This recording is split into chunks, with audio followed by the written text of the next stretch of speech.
Welcome, Igniters. I'm your host, Michelle Quevedo, and today we have a very special guest. Nathaniel J Brown is here today. But before we bring him on, let's learn a little more about Nathaniel. If you ever had any doubt that a heart centered being could also motivate people to live their best lives, then you may not know Nathaniel J. Brown.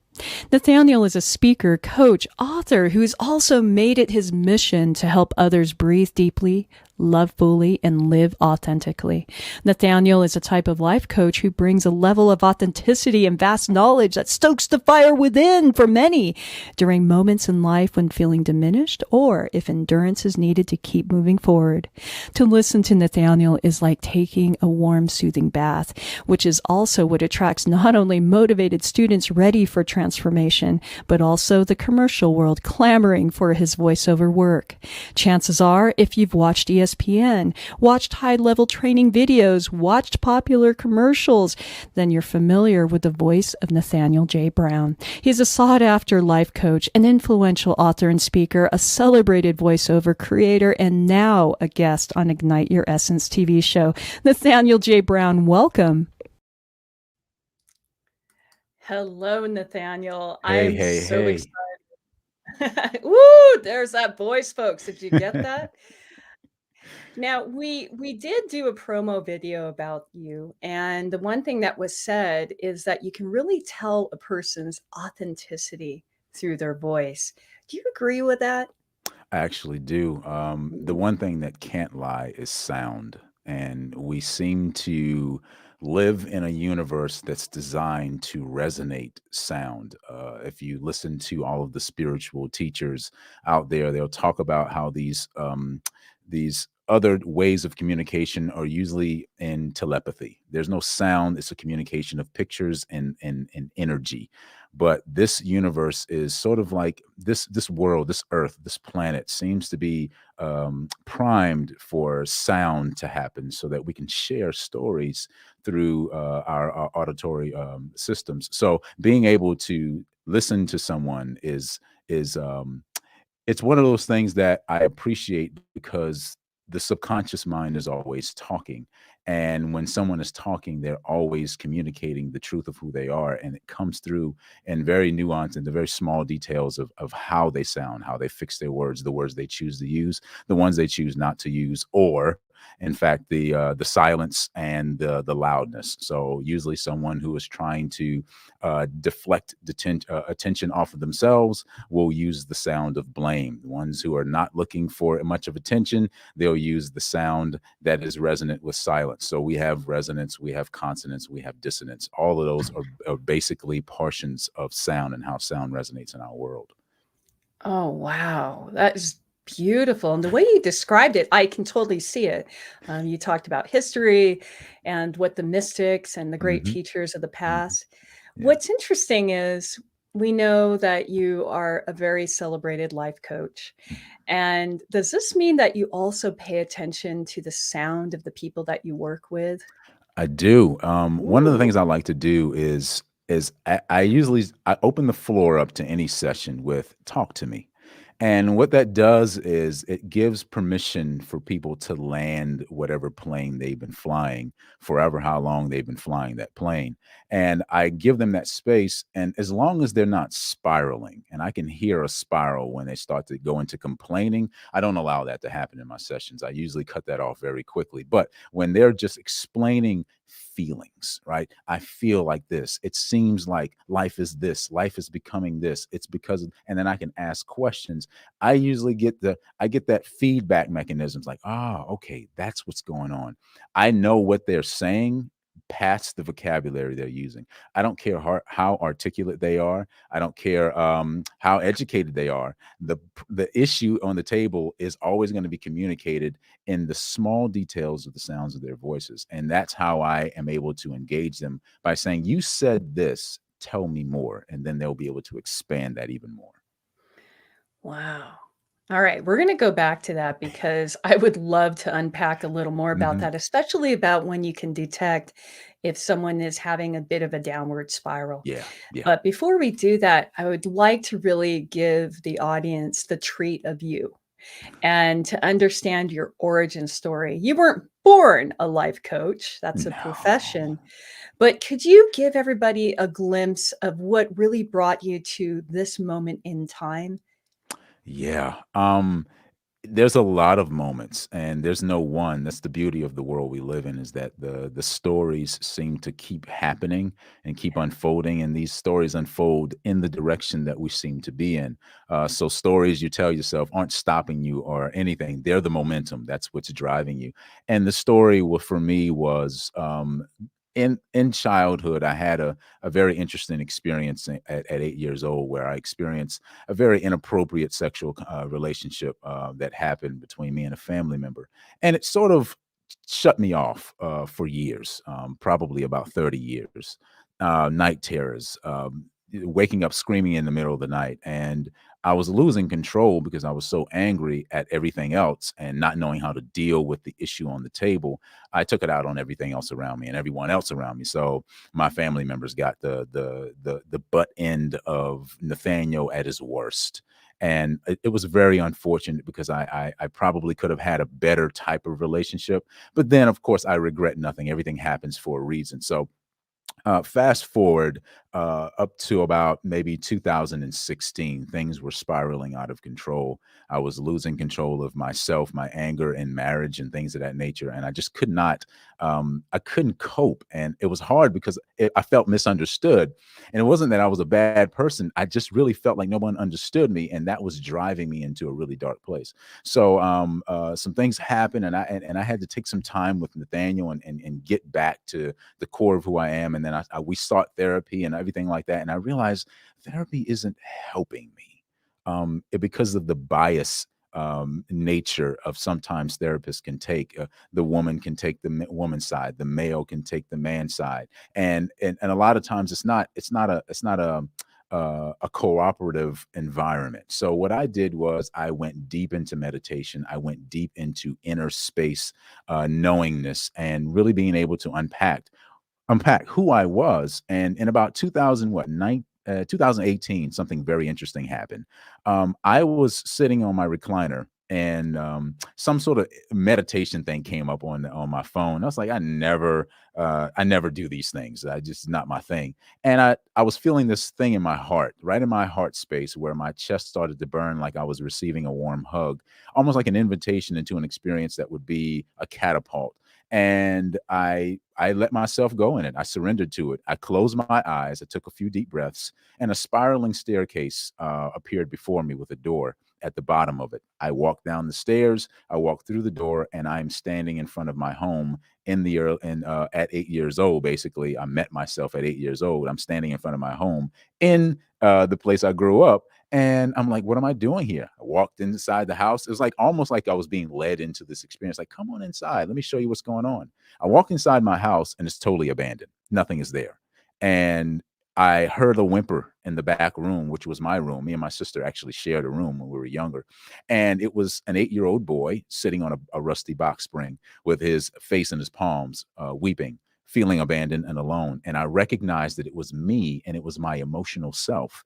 And I had not emotionally grown up from the time the trauma happened from 8 years old.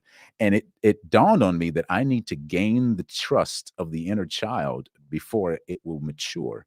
So I spent time in this space gaining the trust of this inner child. And to condense the story just a little bit, we I was able to gain the child's trust through love, appreciation, surrender, all those things that I've been learning how to do.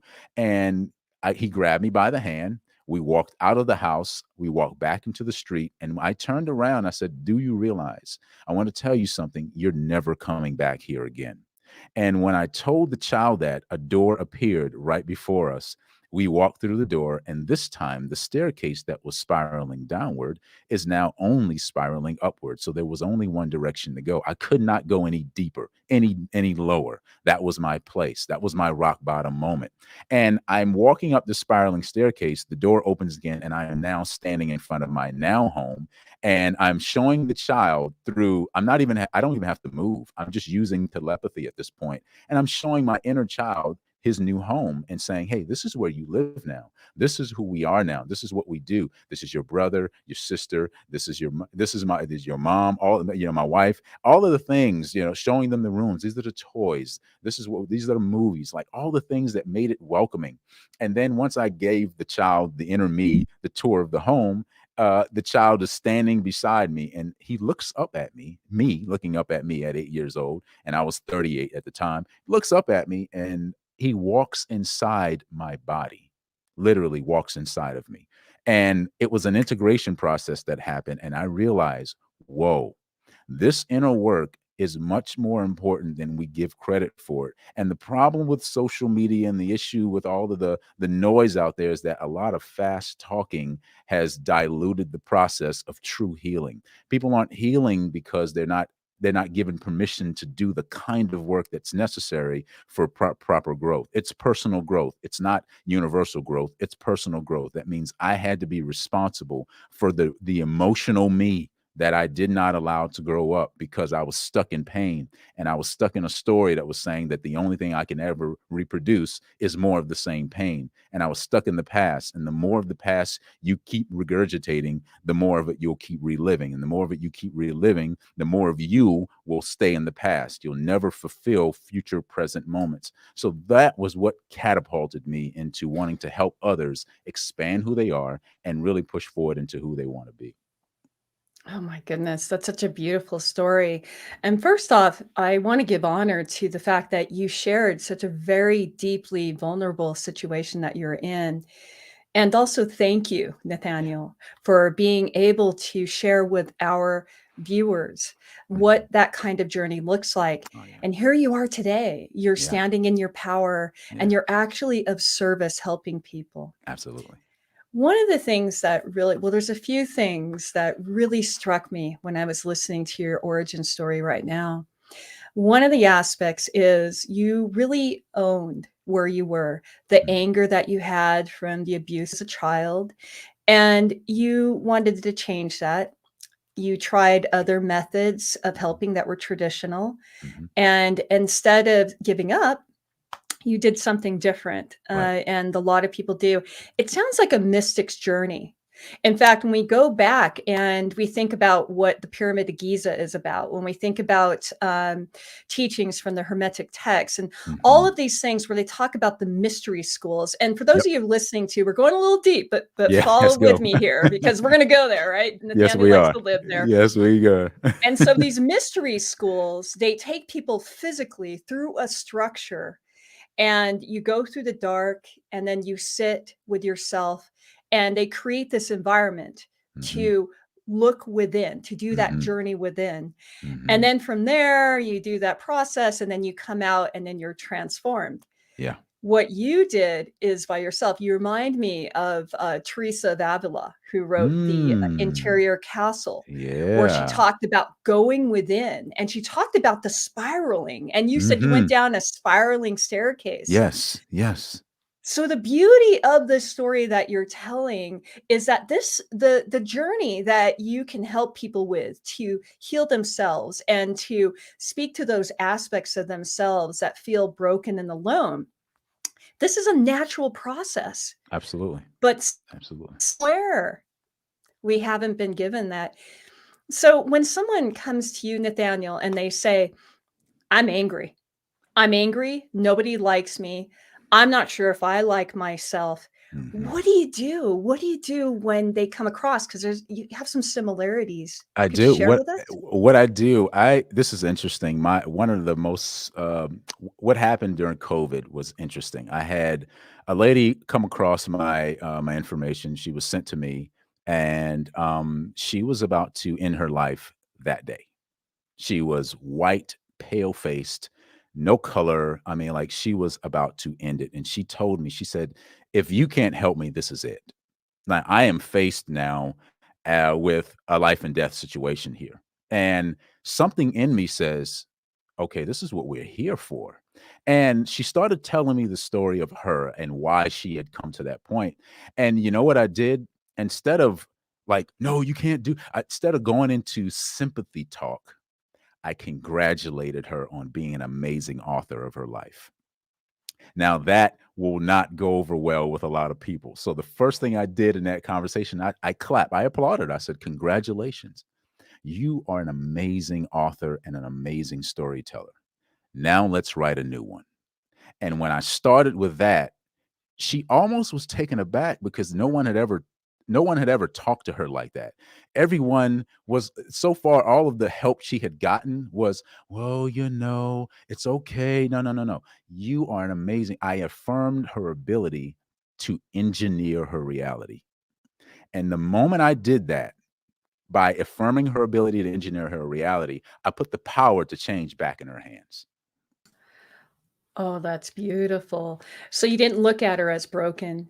You Now, didn't freak out. I sure didn't. I I have to sure didn't. admit, I would imagine a lot of people in your situation, even professionals who are trained, but you met her where she was at. It's something I that sure we did. like to talk about that. And that just speaks to the level of competency and also compassion that you have with the way you teach. Yeah. In my opinion, an effective life coach knows that they're teachers, which Mhm. means that there is going to be some type of knowledge that they're going to have to share. Absolutely. I'm not sure if you noticed, but across here we have some well-wishing that's going on, and I I see just it. wanted Yeah, to it's see, yeah. awesome. Yeah, it's A lot of awesome. people are sending some massive love. We have That's Mon awesome. Anthony via Nova. Thank you very much. And of course, we somebody Laura Ibarra, she said the importance of empathy and intentional listening. Yeah. It's good. And of course, Beverly Rose Lynn Thompson is saying, send love from Toronto, Nice. California. So thank you Nice. so much for our listeners. And please pop up the well wishing and comments because Nathaniel and I love your vibes. Absolutely. Tom Chesser. Oh, hey, Tom, you can always write a new reality. And isn't Sure that what can. you said? Yeah. Yeah, absolutely. Congratulations Yeah, on I sure writing did. your own story. That's it. You put the power back in her hands, and when she was able to see, "Wait a minute, huh? What do you mean by that?" And that's the pattern interrupt that I was looking for. It's Mhm. like I moved her from "thou shalt" to "what if," right? Yes. She was Yeah. in, "Because my life is this, then this is the new outcome. Thou shalt." Right? That was the mantra was, "This is it. Nothing It else is matters. written. It is written. Nothing Right. changes it." But then I moved her into curiosity, like, "Well, what if I wrote a new story? What if Yes, I I love did that. something new?" So like I live that way. I don't live in, "Oh, this has to be this way." No, no, no. It's how come? How come this is this? Why is this? Because the questions, that's actually the deity of us all. It's in the curiosity. If you take the word theos, God in Greek, right? And you break it down from theos, the original apparent root in the Greek language is the word huios. And you get 6 words from this. You ready for these 6 words? I hope you guys are ready. Who, what, where, how, why, and when. It's the questions of reality that make us the creators of the ones we're living. So, like God, when it says God is pneuma, when it says theos is pneuma, you can't actually say any of those words without expelling air, without breathing out, without being spiritual, without giving air into them. And whatever you breathe life into, that's what you have to experience. So what I do is I challenge people to breathe differently. Let's breathe something else. Let me inspire you with the breath that I have, and then move you from away from the thing that took your breath away in the first place. And now now we've moved from inspiration, and now we're moving perspiration. Breath is not going just in you. You're now expelling it out an effort to create a new reality. Oh my goodness, that's so beautiful, but very intentional. It's funny, we get a lot of journalists, believe it or not, who come in here and watch the show.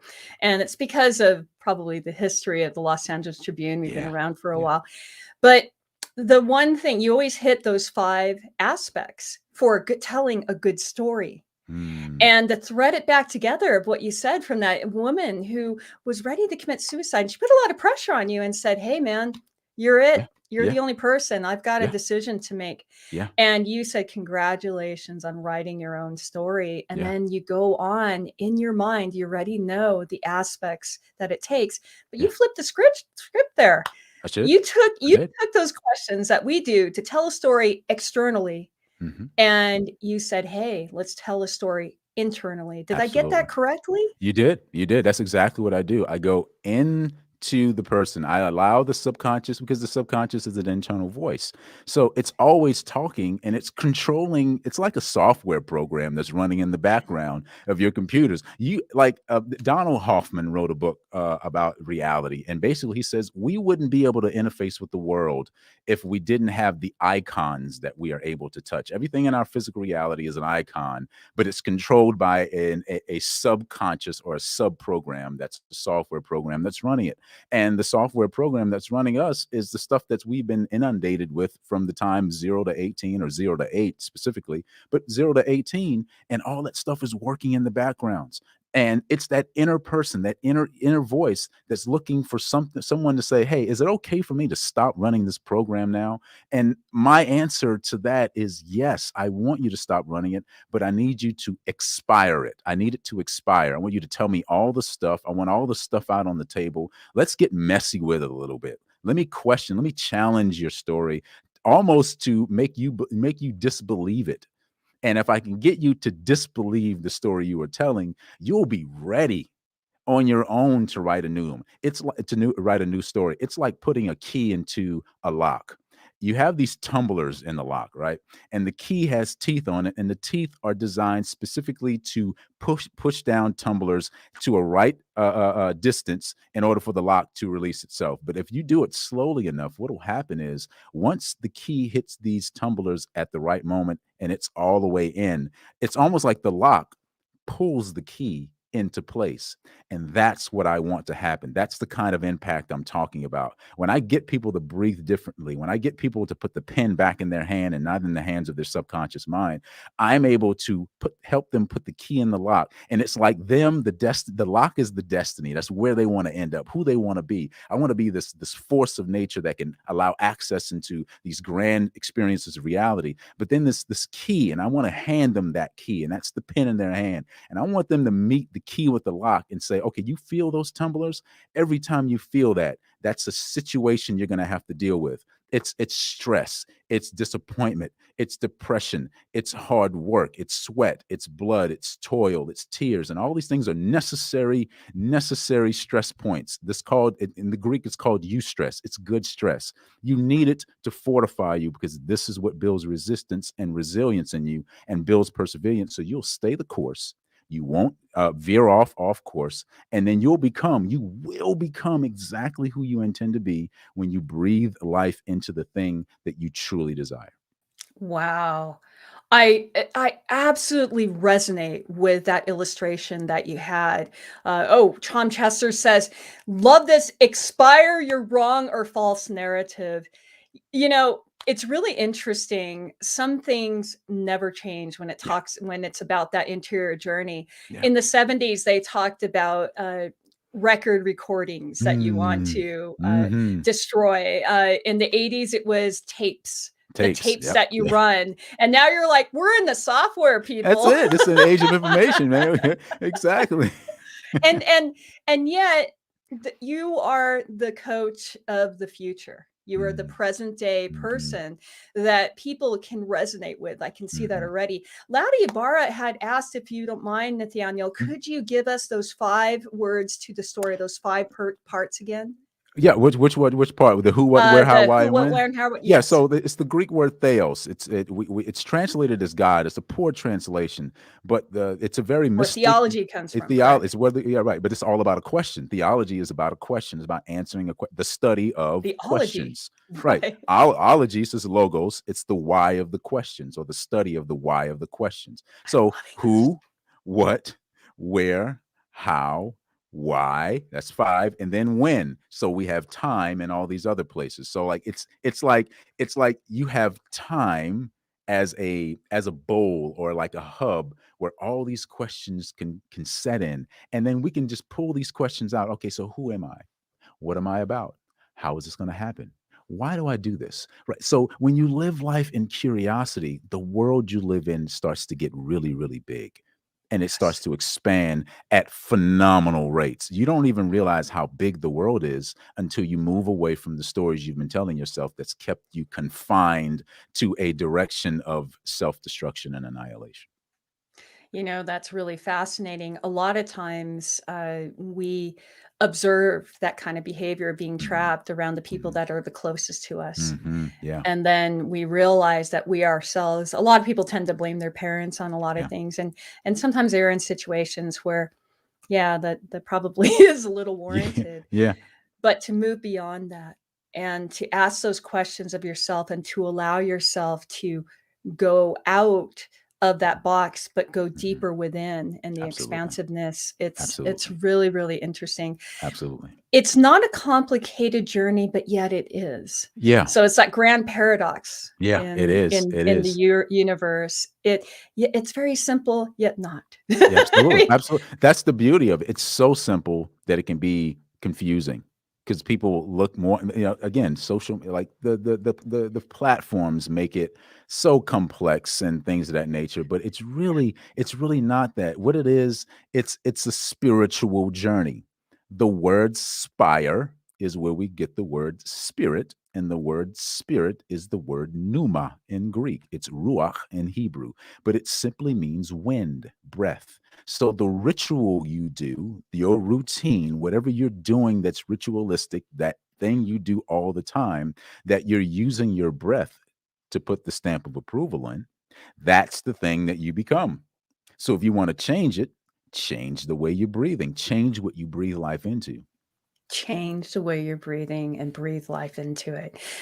I love how you thread together everything, Nathaniel, with ancient teachings, ancient languages, Mm, because what you're really showing is that this is a process and evolution that really is the journey that we humans can take in order to absolutely. not only heal ourselves, but to also see ourselves in the beautiful story as you spoke Absolutely. about.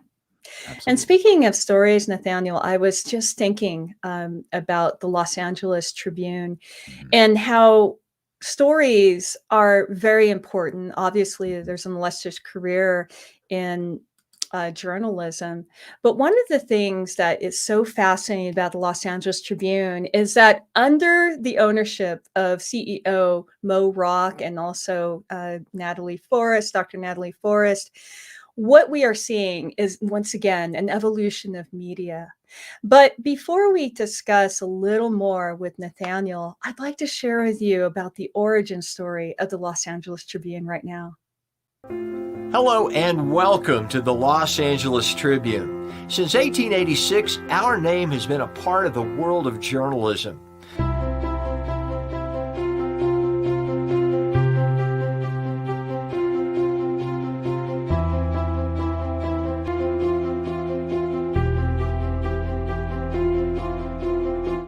We have earned a reputation for being a publication that practices integrity, authenticity, and responsibility.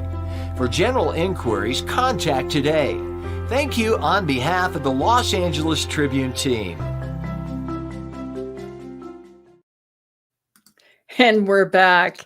Once again, we're with Nathaniel J. Brown, and I'm your host, Michelle Quevedo. And today we're digging deep. We're digging deep into mindset, into leadership, and resilience. Now, we touched a little bit on leadership with Nathaniel, but on an area that a lot of us don't think about, and that's leadership over self, leadership over one story. And I'd like you, if you just jumped in, welcome and thank you for making comments. We can't wait to hear questions for you as we're going to answer some questions at the end, closer, a little very soon. But the one thing that I want to encourage you on the replays is to hear Nathaniel's origin story because he literally led his inner self into healing and transformation. And to me, that is the makings of a beautiful coach. So, Nathaniel, thank you for staying with us during our break with Oh the yeah. Los Angeles Tribune. Yeah. And it is so true. We've had some comments. Ava Manuel said that what a beautiful, authentic conversation. Oh, between us, Nathaniel J. Brown and Yeah. myself. Yeah, it's And awesome. that is the goal. That is the goal here, and that is the Absolutely. goal, as you can see, with the history in the late 1800s, Mhm. with the Los Angeles Tribune, and now in 2022, we are Wow. here today, and we are adding to the stories of humanity and That's awesome. adding to creating better stories for That's humanity. that's awesome. So, as a life coach and as a student of life, Nathaniel, we hear a lot from many coaches and also in text teaching people about mindset. One of the Mhm. big things is to surround yourself with the people you want to be with. Could you Mhm. give us a glimpse of the type of people that you surround yourself with? I keep a very close circle. I am an Mm. introvert by nature, so I would prefer just to hang out with me, but there's no growth in that really. I can grow some, but I can't be sharpened well with, as cultures can do. But I keep a very tight knit circle. My coach, of course, is my go to person for the most part. He is a very influential voice in my life, and I really appreciate his input and his simplicity towards how life is approached. And then I have a community of other gentlemen, successful businessmen, who are married and they have families and they do life differently than I do, and I'm able to bounce things off of them. Like if I'm having an issue, if I'm arguing with my wife about something and I don't understand what she's talking about, I'm like, okay, let me talk to somebody. Let me get some input here because I don't. Of it's my assessment that a fool starts with I know. A wise man or a wise woman starts with, well, how come? And what I do is I move into wisdom to ask questions of people who may have experiences that supersede mine. And they've been able to walk through some things that they may be able to show me, where the potholes are. My dad told me one time, he said, look, I know when I'm talking to you, I'll share with you some things old, some things new, but at least I can tell you where the potholes are so you don't have to fall in them. So that's the kind of relationships I like to form. And I don't like to form them like in masses. It's, give me a few people because that's about all I can handle energetically. And then I want to give that time to people to breathe life into me when I am out of breath and push me past my low points and when I'm not on top of my game like I should be. Wow, that's so beautiful. And I don't know if you notice on the ticker, we have the website of where people can reach you because I know we're having a growing viewership, Nathaniel, of people Yeah. coming in and certainly a flood of comments that are coming across. And many are asking, how do I get in contact with Nathaniel? Well, you Yeah. can see here on the ticker, the perspective coach. And Yes. this is why, folks, we're hearing Nathaniel J. Brown's perspective Yeah. because he is sharing his perspective, Hmm. but Hmm. you want people to tell their own story and to learn Absolutely. their perspectives. That's Absolutely. beautiful. Now, we just talked about the secret of your sauce of surrounding yourself with people. And being an introvert, it's a lot easier to really zero down or narrow down, I should say, Yeah. Yeah. the type of people that you want to surround Yeah. yourself with. Hmm. What do you have to say to people who have a ton of friends, a ton of connections, and have realized that they surrounded themselves with people that may not always have their best interests at hand, and they may realize that they want to learn more from other people. How Hmm. do you teach them how to sort through things? Oh, this is Or good. people, I should say. It's sort of like this. I have this little thing where I make people pare things down, right? So paring it down simply, it's a practical step to like solving issues or whatever. And the thing is, if you've got a large community of people, assess how many of those people are willing to tell you the truth in love and they're okay with you resisting that truth. That's how you know that you've got friends. And the problem, the issue here is that term friends is very loosely used. I take my son to martial arts. He's doing jujitsu, right? So traditional Japanese jujitsu, and he always, him and this other young kid in the class, they always come together and they do their sparring together. And he had said something. He said, "Well, I think he's doing that because he thinks that, because we're best friends." I said, "Buddy, here's the thing.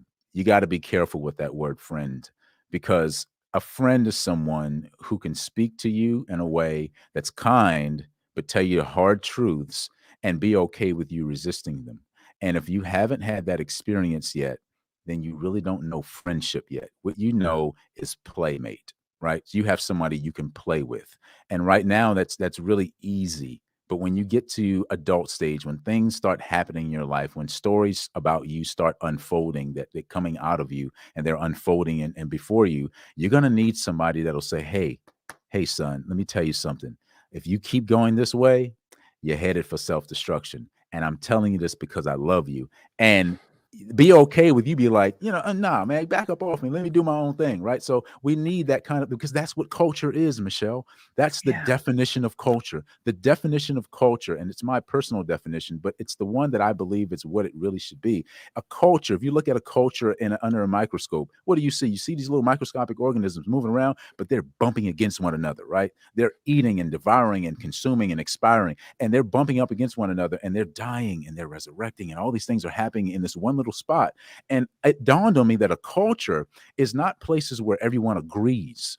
A culture is a safe place to disagree. That's what a culture is.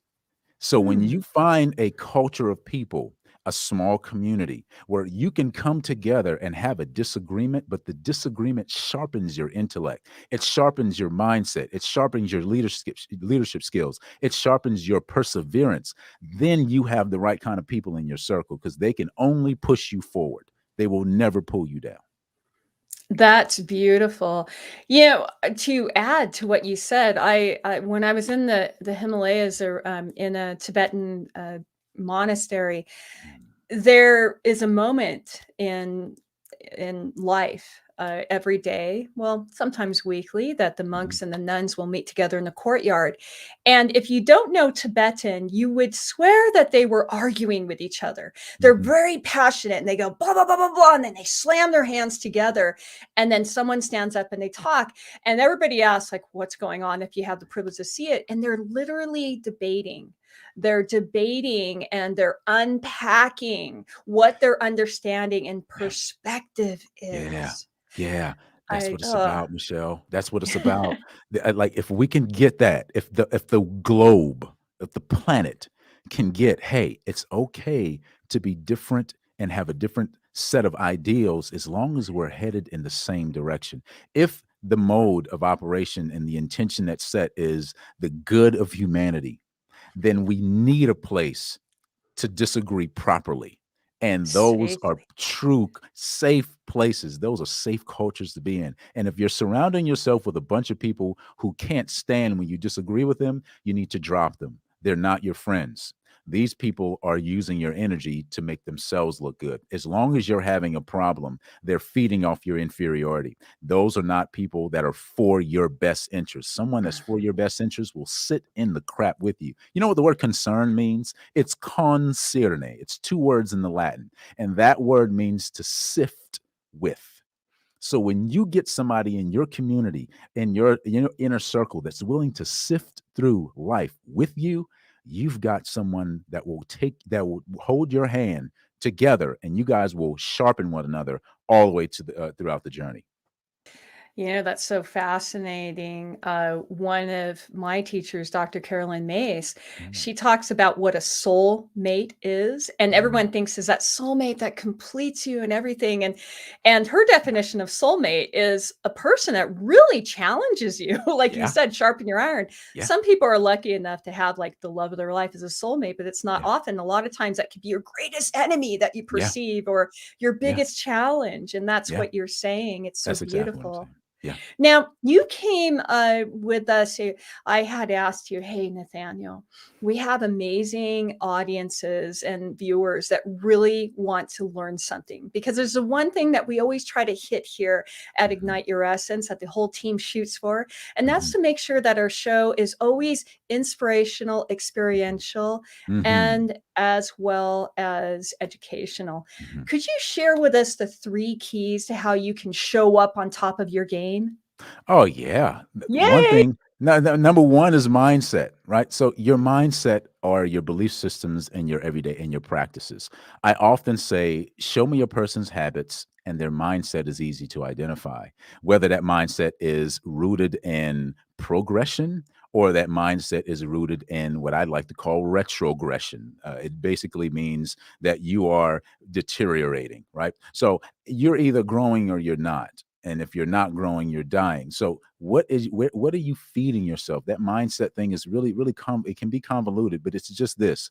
What have you set the intention to become and what behaviors are you attaching to it? Right. So getting your mindset in place, getting people around you that will support and shore that level of thinking and behaving up. Number two is leadership. How you lead anything, like I often say, how you do anything is how you do everything, right?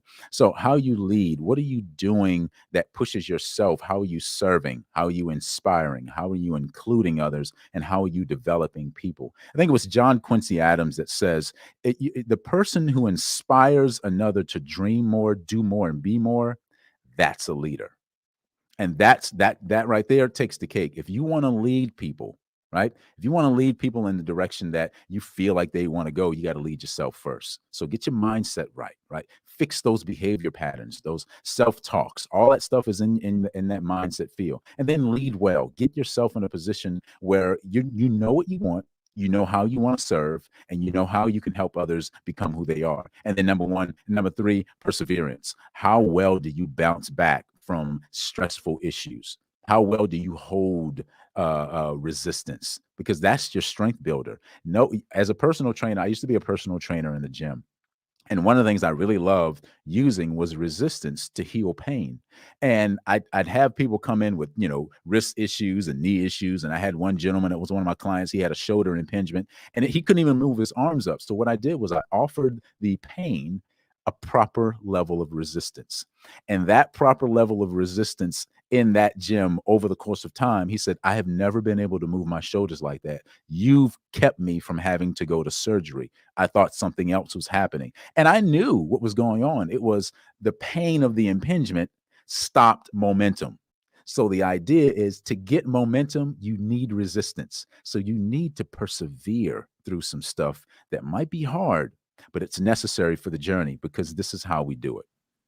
And this, folks, is why Nathaniel J. Brown was asked to write an article for the inaugural magazine of Leaders in Transformation, Lit, Yeah. which there is an amazing article that you wrote, Mindset Shifting for Life and Improvement.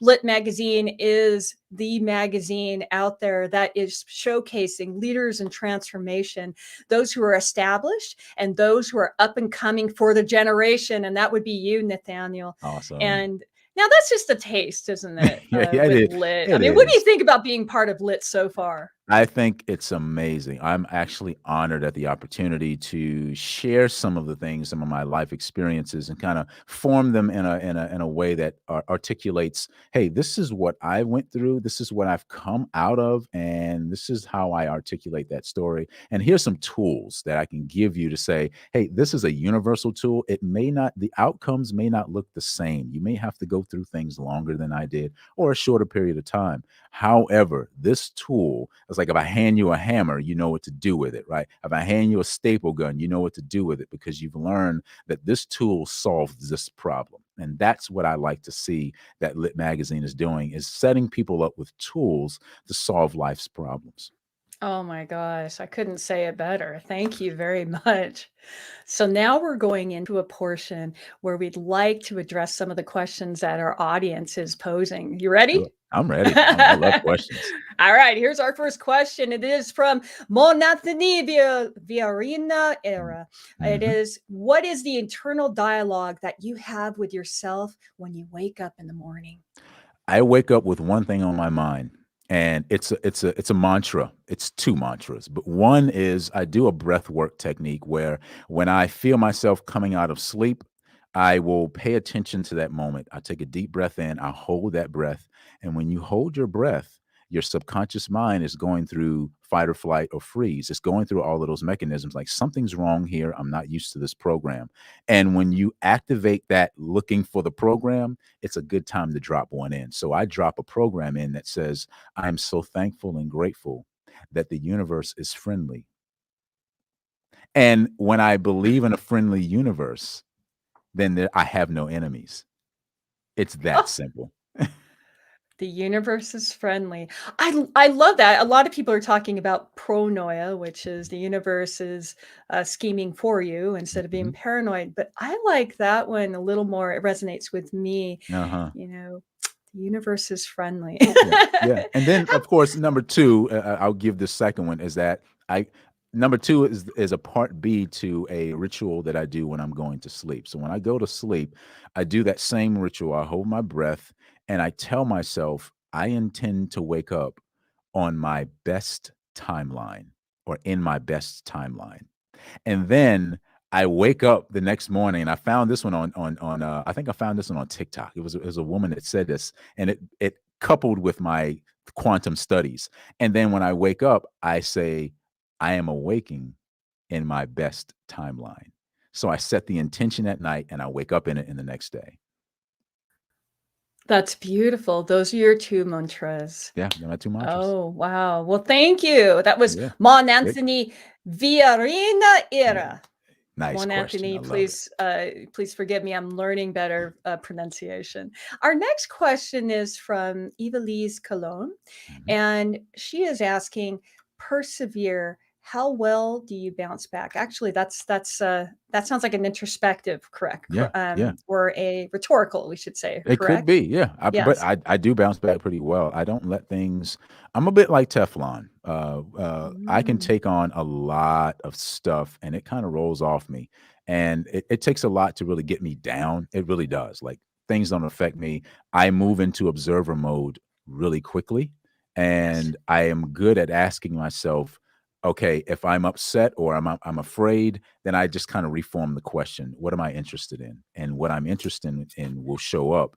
And I'm able to see, okay, this is affecting me because it's coming against a boundary that I've set. And I am resisting it because of the boundaries I set based on what I value. And then I'm able to use that dialogue to solve the problem without involving a lot of nonsense. That doesn't really take a lot of back and forth. It's like, okay, this is why this happened. Once I know why, I'm good.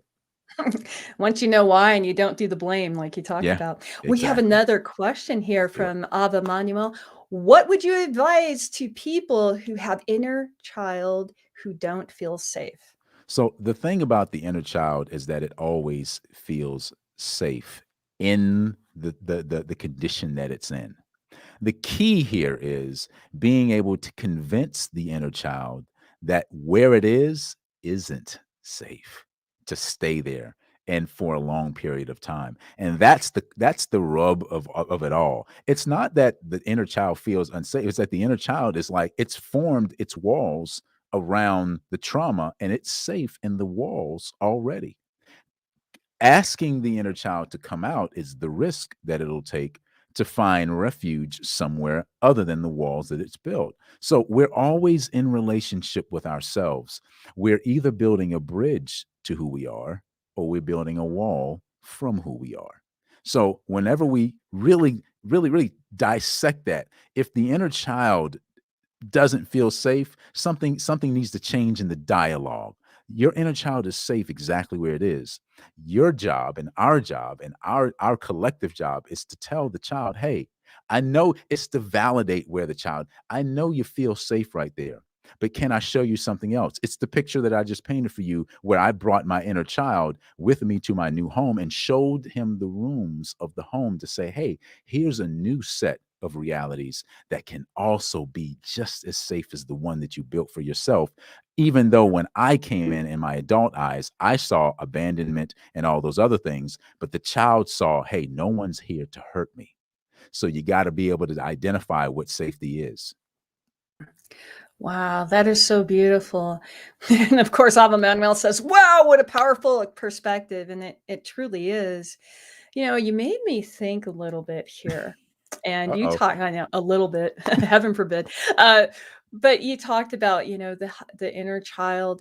when people talk about how our minds want to protect us because it wants to be comfortable, right? Mhm, Even mhm. though you may be suffering, it wants to be comfortable. And so a lot of times when people are thinking that it's their inner child, is that their mind playing tricks on them? Because sometimes people say, I want to take care of my inner child and I want to feed it. But, how do we sort that out? The voice of the inner child is usually the voice of triggers, right? So a lot of things that trigger us usually trigger us because of pre-existing programs from the ages of 0 to 8 years old. Sometimes zero, mostly 0 to 7, but 0 to 8 years old is a good range of age range where that those experiences sort of form our worldview. So being able to tap into what's actually triggering you, if your mind is just playing tricks on you because it's just questioning everything and all this other stuff, you're just probably in a fear-based dialogue and you're just unsure. But you'll know when something is an inner child thing because someone will tell you. Like, especially for myself or anyone, especially for myself, though, when my wife sees me acting out of character, she's like, "You're acting like a child." And that means I am triggered in a way that's bringing out the inner child that's angry because it didn't get its needs met. So what I do is I have to look at that and think, if she thinks that I'm acting like a child, then the tantrum throwing child, is now doing the talking. Now, I listened to a Hindu teaching, and the Hindu teaching says that there's a difference between belief and logic. Your logical mind is your reasoning mind, right? That's the adult in you. But the belief system, what you believe, is directly connected to the tantrum throwing child within. So you never get what you desire in the logical mind.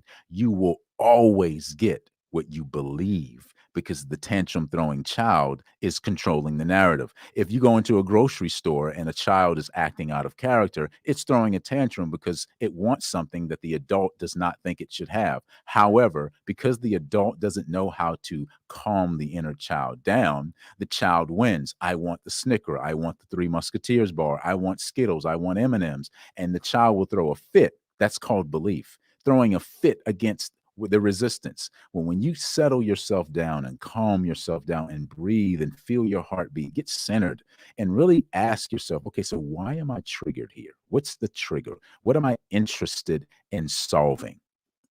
Put yourself in the observer seat, ask more questions, make less defining statements, and watch what happens, because your inner self, the higher part of you, the spiritual aspect of you, the multidimensional you, will speak and tell you exactly what you need to address. And watch how quickly the inner child matures. Wow, I am loving this discussion and I'm loving this teaching. You really are giving a teaching because you have addressed something that has grated me since I learned it. And that was from Aristotle. Mm, Aristotle is known to say, give me a child until he's 7, I'll show you the show him the man. man. To Yep. me, that's the most limiting thing to Hmm. tell people, to say, oh, well, you'll never change. Right. The man Right. will be the man, the woman will be the woman, Right. however you see that gender, Right. based on when they're 7. Right. And what you're saying is, hey, there's a way to work with that. There's a way Absolutely. to develop from there. Absolutely. It's the power of really embracing darkness. And I know that probably sounds Your own really, darkness. yeah, your own darkness. Everyone has that experience. I did a 14-day fast, and first 7 days, really cool. Last 7 days, I was frustrated as hell. And I couldn't figure out why, what was going on that was causing me so much angst. And I settled myself about 4 o'clock one morning, and I was just sitting at the bar and downstairs in the kitchen, and I was like, let's get within. So I put some soft music on, and I just allow myself to settle. And I had not allowed myself to learn how to articulate myself in the darkness. And I didn't allow darkness to have a place to set. You need darkness and light in order to have proper balance and contrast in life. And you need to be as articulate in darkness as you are in light. So, Luke Skywalker, his cave moment, David in the Bible, his cave moment, Saul, who was running from David, who was also hunting David down, found himself in a cave moment contemplating what would happen if David found him. Like all these places, you'll find this, what they call the dark night of the soul. You need to navigate that place with precision. You've got to appreciate the darkness. The idea is you don't have a proper day without dark and light having a place to settle. If you go back into the ancient texts and the ancient scriptures in Genesis, it says that the creator spoke the worlds into existence and then said, let there be light, and there was light, and then separated light from the darkness. And then evening and the morning were Yom Echad, day one. So not until darkness and light had a place to set in their own respective places did you have the completion of what would be called a cycle, a day. So we don't cycle through things with just light. We can't cycle through things with just darkness. Those are imbalances. But when we are able to stand in the mid place as the observer and see the darkness in us and be, you know what? It's okay that you're there. I need you there because it makes this light of me much more brighter, and then be able to navigate those dark places to say there's some stuff in there that I need to bring into the light. And by doing so, when I bring that stuff in the dark, and the darkness stops having control over everything and starts to surrender to light. And light also surrenders to darkness, because surrender is just simply allowing things to be exactly where they are. Wow, you just really spoke to one of my favorite movie/documentaries, which is called The Power of the Heart. Mm, And there's a sage that this warrior comes to seek out, and she holds up a top, and one mm, side is black and one side is white. And she mm. says, "This is what the mind perceives." And then she spins it, and then you don't see. You And don't what you're see it. saying is that balance point where Yeah. both that light and shadow Hmm. meet. Yeah. Yeah. Evelise Cologne had brought up a comment, and she says, Nathaniel, please speak to the awareness/connection of the inner child, inner self to the heart. Oh, Could of you comment course. to that, I please? could, I could. The Yay. the the heart is a very interesting organ. It's electromagnetically charged with giving us the most frequency output in the human body.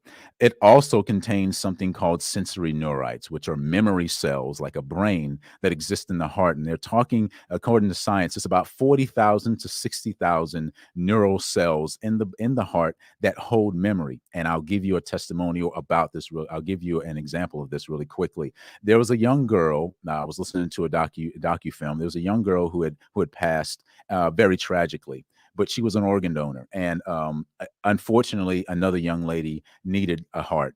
She had undergone some medical issues and really needed a heart transplant. Well, they took the heart out of the young girl who had been tragically, her life had been tragically removed from her, and placed it in this other young lady's body. Well, several months went down the line, and the girl who received the new heart started having dreams.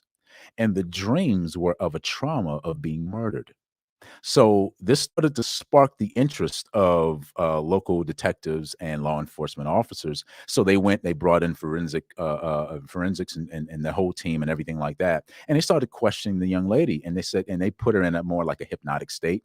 And she started describing the person that she saw, and she had not been murdered, but what she was actually testifying to was the memory of the trauma that was lodged in the heart of the transplanter. So this is how powerful heart is. When we have experiences that are pricking our hearts, and it happens really easily for children because of how open they are to experiences, right? They don't know how to wall themselves off from the world, so everything hits them right in the emotional center. You take a toy away from them, it's a traumatic experience. Well, that lodges itself away in the memory of the heart, and the easiest way to get back into those spaces is breathing. Doing proper breath work, breathing properly into the space, into the intention of healing. If you breathe correctly in the ritual of healing, if your spear ritual, your breath ritual is healing your inner child, the inner child will tell you exactly what the memory is, because it always comes up. You're always triggered by it, right? It'll bring that memory up, or someone said something to you, and you will attach it to something your mother said, or your father said, or an overseer, some authoritarian figure said to you that crushed you. That those things happen in the heart. So the connection piece is the traumas that exist are memories that are within the heart. And if we can tap into those things and allow the heart to speak, according to Yeshua, he says that out of the abundance of the heart, the mouth will utter. So when you start talking and it's heartfelt, put your hands on your heart. The abbots in Tibet will do this. They'll tell you, they'll put their finger right on the heart. And what that does is that sends your attention to that place, and you start speaking from there. I do this with my 7-year-old when he's in his head about stuff, and he's doing my thing where my defense mechanism is sometimes going into my head, my thought, my intellect. Well, I'll say, no. Put your hands on your heart and tell me exactly what you think I'm saying. And the minute he does that at 7, he starts to tear up.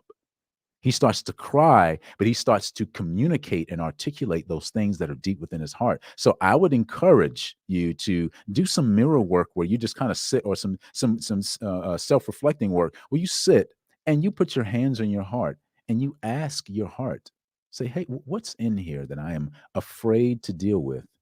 But if I take the risks to deal with it, it's healing to me. Wow.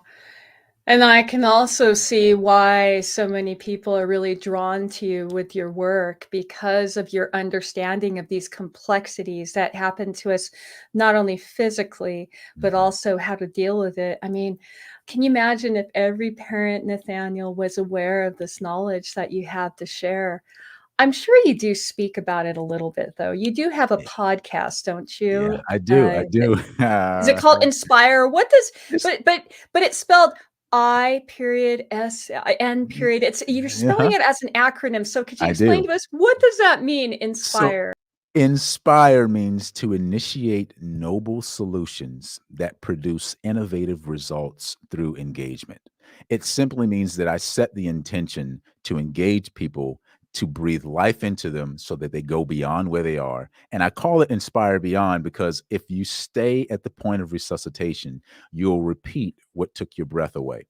Again, back to my personal training reference, we had to be certified in first aid, be able to be a first responder to any issues that come up on the gym floor. One of those things was CPR and mouth-to-mouth resuscitation.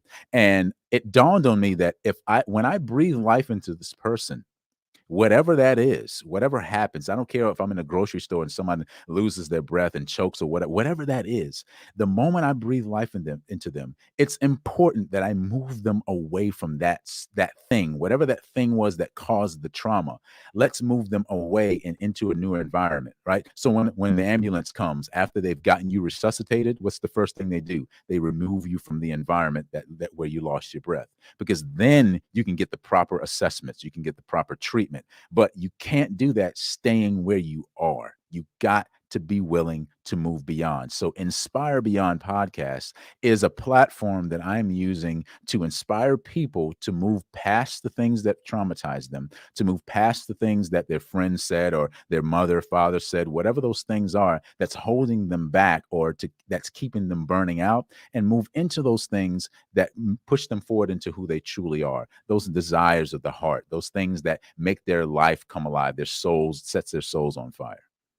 Wow, that is incredibly insightful and beautiful, and it's setting my soul on fire as well as our viewers. I don't know if you're noticing, but they're coming I in, am.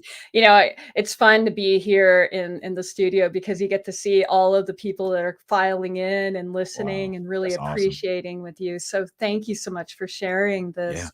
Yeah. We do have another question we Let's want get to it. ask you, and that is what we call the big question. Can we please pop that up for Nathaniel? We ask all of our guests this. How do we make the world work for 100% of humanity in the shortest possible time through spontaneous cooperation without ecological damage or disadvantage to anyone? And that's by Buckminster Fuller. Could you Mhm. please, Nathaniel, give us an answer, your My answer for that? answer is going to be very simple, but will cause you Okay, to think very great. deeply. And it's a page. It's a sort of a sound bite out of our sought after leader Joe Dispenza, and he wrote a book called "Becoming Supernatural." And the statement there is where I'd like to set things up. Becoming supernatural happens when we realize that we are naturally super. When we all settle into the idea that we are super beings, everyone has something to add to the collective. Everyone is equally as powerful as the next. No one is inferior. No one is superior. We're all here on the same mission, and that is to express the desire of the creator of the universe.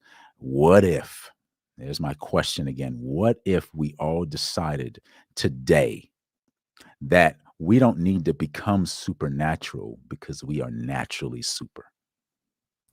Oh my goodness. Yes. Yes and yes. And I am so thankful that we got this on record because you, Nathaniel, are definitely stepping in even more into the view of the world. And the world definitely needs you.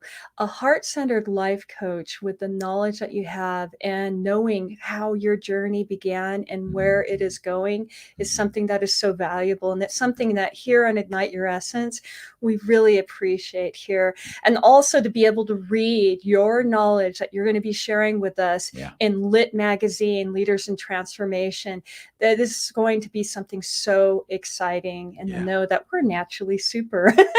yeah. Nathaniel, I'm just so thankful that we get to learn about you. You have your podcast, Mhm, Inspire Beyond. You mhm, also have the way to reach you for coaching and getting your mhm. perspective through the perspectivecoach.us. Yes. And you also shared with us your answer, tying it to one of the most amazing teachers on this planet, Dr. Joe Dispenza. So, such a wealth of knowledge.